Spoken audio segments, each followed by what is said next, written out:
मु प्रफुल्ल कुमार परिमाणिक मोर घर गोपीनाथपुर शासन यही श्री श्री उत्तरेश्वर देवंकर आज को प्राय 28 वर्ष हरिहर विश्व शांति महायज्ञ चालू रही अछि एवं आमर दुई साहिर समस्त भाई मान को नहीं यही यज्ञ अनुष्ठित होउछि।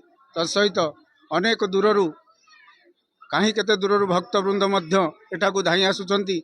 ये ठाकुरंकर एभली महिमा रही कि जहाँ फल तांकर जे कौनसी मानसिक रखुचंती ताहा संपूर्ण भाव में पूर्ण होउछि। तेणु समस्त भक्त माने आशा नहीं एठाकू आसुचंती। तत्सहित आमर यही यज्ञ जो 5 दिनात्मक यज्ञ चलुची आज तार पूर्णाहुति दिवस। आज यही पूर्णाहुति दिवस रे आमर एठारे 5000 ऊर्ध्व भक्त माने प्रसाद सेवन करिवे।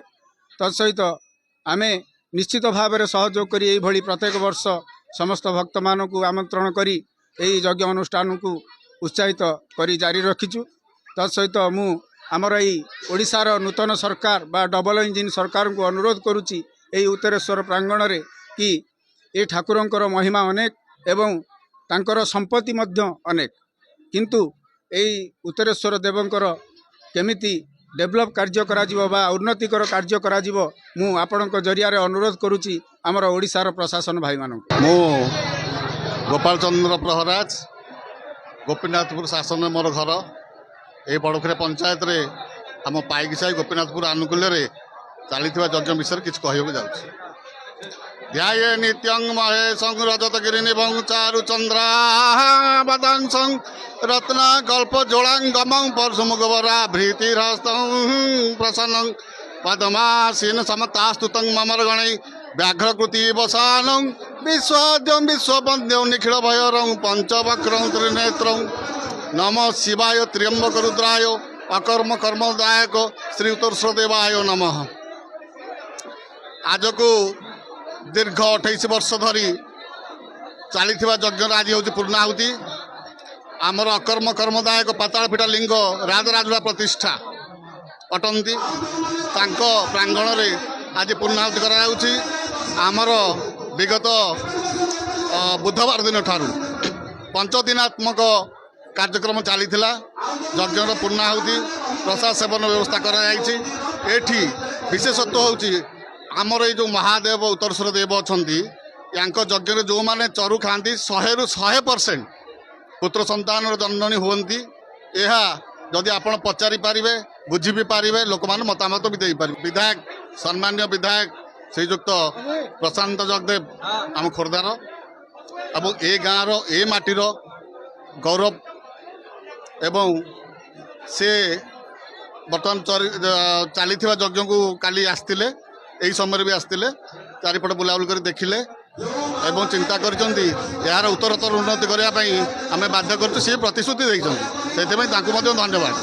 कांचन निर्व्यंगरुचिराज्यमाला पाशांकुशवरदनी जबाउदंडे विभ्राणमेन्दु सगगाभरणं त्रिनेत्रं मूर्धामिके समनिशं वपुराश्रय मांग अकर्म कर्मदायक उत्तरेश्वर तब चरणारविंदे चरणाभित करी मनस्कामना पुण्यार्थे सब बहुत लोक आसी बहुत मानसिक सबुआड़ आसती बहुत लोक माने कहले न सरे जी जो मानसिक आसती सी मानसिक एठे पूरण हुए।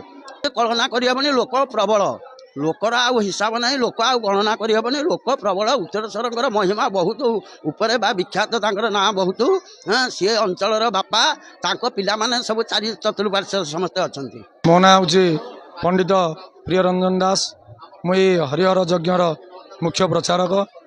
प्रभु उत्तरेश्वर पीठरे ए वर्ष को धरी 28 वर्ष है हरिहर यज्ञ चली। ये यज्ञ 5 दिन संपूर्ण चले। आज हूँ पूर्णाहुति दिवस। ये पूर्णाहुति दिवस ये बड़ पोखरिया अंतर्गत समस्त ग्रामर ग्रामवासी सहयोग सहानुभूति ये अनुष्ठान चली। ये अनुष्ठान को आमर बड़ पोखरिया अंतर्गत जिते देवादेवी अच्छा एठी आमर हरिहरंगर मिलन करा जाए एवं प्रभुंकर आशीर्वाद रे एठी जे माने पुत्र लाभ करूना किंतु निश्चिंत 100% लोकंकर पुत्र संतान लाभ होउची एवं जदि कहार किछि असाध्य रोग होउची से रोगरु से माने मुक्ति पाउछंती एवं प्रभुंकर आशीर्वाद कले निश्चिंत आपण मानकर सुफल हब ए अनुष्ठानर समस्त कर्मजीवी अनुष्ठान कर्मकर्ता समस्तर सहयोग ये अनुष्ठान टी ए वर्ष को धरी 28 वर्ष है चली अच्छी। आज भी पूर्णाहुति दिवस शांति श्रृंखला सहित पूर्णाहुति कार्यक्रम समापन होती। एठारे आमर समस्त भक्तवृंद मान प्रसाद सेवन व्यवस्था कर आज अति कम मिनिमम 7-10 हजार लोक एठारे उपस्थित अच्छा। तेणुक प्रभु उत्तरेश्वर ए ग्रामर ए विश्वर एवं जगतर मंगल करंतु। बोल आनंद एक बार हरि हरि बोल हरि हरि बोल। कर्मकर्ता मानकर सहयोग एवं 5 दिन धरी आमर ये गोपीनाथपुर पाइकी साई समस्त युवबंधु भा माँ समस्त सहयोग ये यज्ञ 5 दिन अनुष्ठित होउछि। जहाँ से प्रभुंकर इच्छा प्रभुंकर कृपा से प्रभुंकर अशेष महिमा से प्रभुंकर होउछंती आमर उत्तर से जब पाताल फिटा से पाताल फिटा ठाकुर केते केते अपुत्री स्त्री से माने पुत्र मध्य मानसिक करिए पुत्र दान पाइछंती। बहुत किछि रोग विनाशन करिबा पाई बहुत भक्त मध्य एठारे आसी पहुँची से मानकर मनस्कामना मध्य पूर्ण होइछि। जत्किंचित आम अनुष्ठानर ए अंचलर समस्त ये बड़पोखरिया पंचायतर समस्त सभ्य सभ्या माँ माने एवं भाई माने समस्तर आनुकूल्य सहयोग आज आमर ये मंदिरर प्रांगण में 5 दिन धरी यज्ञ अनुष्ठित होइथिला। से यज्ञ होछि हरिहर अहदेव यज्ञ।